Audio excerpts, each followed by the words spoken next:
Okay, so today I'm going to prove to you why anything to the exponent of 0 is equal to 1 and not 0, as some people believe. So we are going to start off with making a graph. So we are going to graph y equals 2 to the exponent of x. Okay, so to start off with this, we're going to do something easy, such as y equals 2 to the exponent of 1. So anything to the exponent of 1 is just itself, just as anything divided by 1 or multiplied by 1 is equal to itself. It's kind of implied to be there. So that's going to equal 2. Alright, so we can put that on here, 1 over, 2 up, somewhere around there. Now y equals 2 to the exponent of 2. Again, pretty easy. You know that's going to be 4, anything, because it's just squared. So 2 over, 4 up, somewhere like that. And you can continue this, y equals 2 to the exponent of 3. 2 times 2 times 2 is 8. And you can follow that up somewhere around here. So as you can see, this side of the graph is going to go up forever, pretty much. So x is going to go to infinity, and y is going to go to infinity. But now you want to see what's happening on the other side over here. So we are going to do y equals 2 to the negative 1. Now what we know about negatives is this is the same if you can take the negative exponent and move it to the denominator and make it positive. So that's going to become 1 over 2 to the 1. And we already know 2 to the 1 is equal to 2. So it's just 1 over 2. So negative 1, 1/2, put that on a graph. Now we can move on to y equals 2 to the negative 2. And we're going to move it down again, make it positive. So 1 over 2 to the 2. Now we know 2 to the 2 is 4 because of this. So that becomes 1 over 4. And I'm running out of room because my graph's really bad, but you get the idea. This next one will be the negative 3 is going to equal 1 over 8. So this side is getting closer and closer to the x-axis, but it's never going to actually touch it. So now you're starting to wonder, well, what's happening at x equals 0? Well, you can already tell that it would be extremely strange for it to be 0, because then there'd be a little dip in the graph, and that doesn't make any sense. So what we want to figure out is what point does it cross the x or the y-axis at.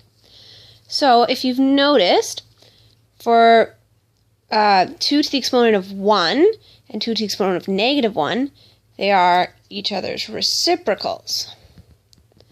So if you don't know what a reciprocal is, the reciprocal of 5 would be 1 over 5. The reciprocal of 1 over 5 is 5. So you're just flipping the denominator and numerator. So the reciprocal of 2, we have 1/2. Here we have 4 for this to the 2, and to the negative 2, it's 1 over 4. Here it's 8, and here it's 1 over 8. So therefore, when x equals 0, it must be the reciprocal of itself, because this is the reciprocal of this is the reciprocal of this, and so on. It's almost like symmetrical, except with reciprocals. So since this is on your line of symmetry, per se, it must be the reciprocal of itself.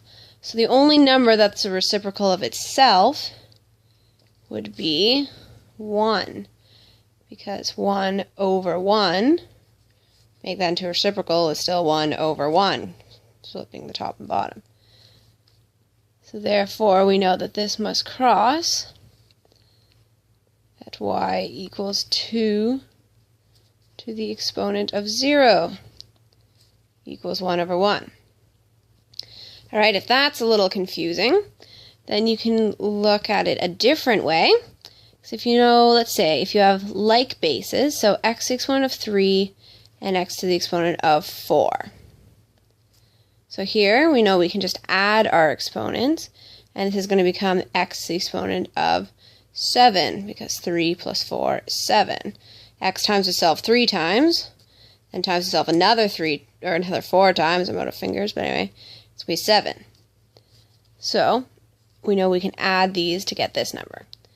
Now, similarly, if you make this a negative number, then you can still add them, and you can get x to the exponent of -1, which we know is equal to 1 over x.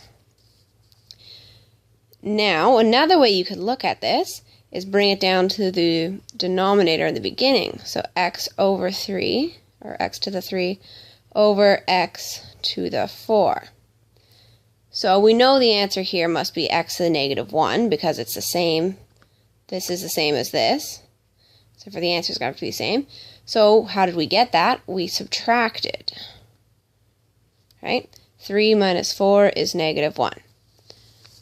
So with that in mind, we can do x to the 3 over x to the 3.